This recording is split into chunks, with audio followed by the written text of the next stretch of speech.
He was sitting in a cafe, having a light dinner and a few shots of alcohol when a conversation behind him caught his attention.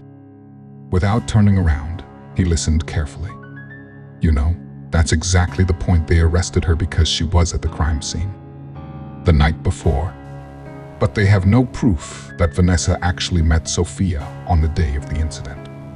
So you're saying Vanessa is innocent? Of course she is. I've known her for years. The man stopped mid-sentence, coughing heavily. Then, groaning, he muttered, "Damn this stomach. It's going to kill me one day." The man across from him laughed. "I can't believe this." "Then why do you keep drinking?"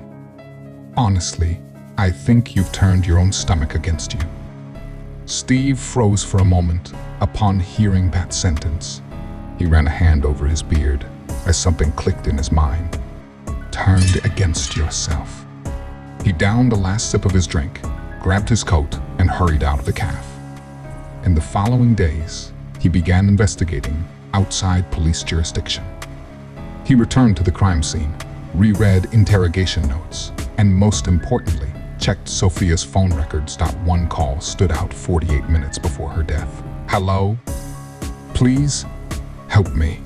She's going to kill me. I don't want to die." "Lucy is going to do it," the officer had asked. "Who's Lucy?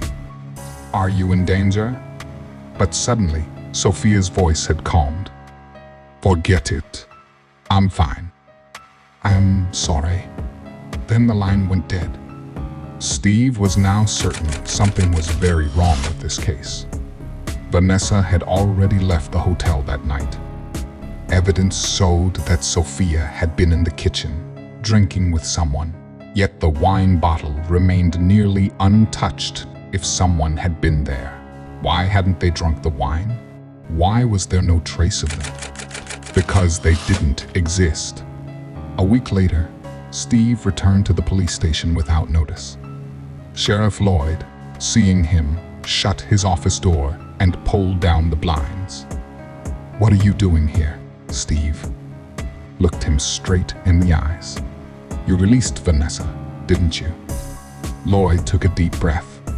"After a week of questioning, we concluded there was no evidence against her. She was released on probation." Steve gave a bitter smile. "Because there was no killer." The police chief, also in the room, frowned. "What do you mean?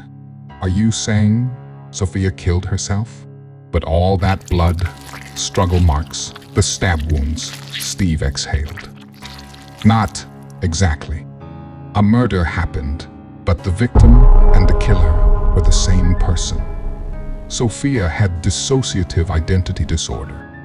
He continued, "A year ago, when Sophia first met Ned Gilbertson, she became deeply attached to him.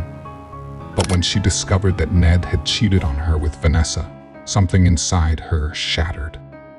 That's when her second personality, Lucy, was born." Steve tapped on the file on the desk. 48 minutes before her death, Sophia called the police and said, "Lucy is going to kill me." But when the officers arrived, she had calmed down, convinced them everything was fine, and sent them away. And then the nightmare began. A heavy silence filled the room. Lloyd scoffed. "Oh, great. So you're telling me this girl stabbed herself 3 times, locked the doors from the inside, and turned this into some kind of locked room mystery? That's ridiculous." Steve ignored his tone, lit a cigarette, leaned back in his chair, and said calmly, "Sophia Grace moved to Springfield a year ago, a quiet, independent art student who seemed normal at first glance. But if you look closer, her life wasn't as ordinary as it seemed." Steve tossed a few documents onto the table, medical records, prescriptions, and an old note.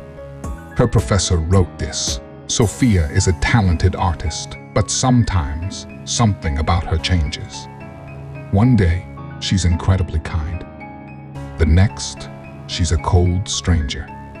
It's as if someone else takes her place. Everyone waited in silence as Steve took a deep breath and continued. That night, Sophia was sitting in front of the mirror. The wine bottle was untouched because she was alone. But in her mind, she was drinking with someone. When she remembered Ned's betrayal, rage consumed her. In her delusion, she fought with Lucy. She grabbed a knife, thinking she was defending herself. But in reality, she was stabbing herself. Sheriff Lloyd stared at him, silent. The police chief finally spoke. And all that blood, chaos? Steve's voice was calm but firm. It was all Sophia's desperate attempt to escape Lucy. But how do you run from something that is a part of you? Years later, the old Grand Suites Inn was abandoned. No one stayed there anymore. Travelers claimed that at night, Sophia's cries echoed through the hotel, and whenever the wind whispered through the rooms, it sounded as if someone was softly pleading, "Lucy, don't. Please."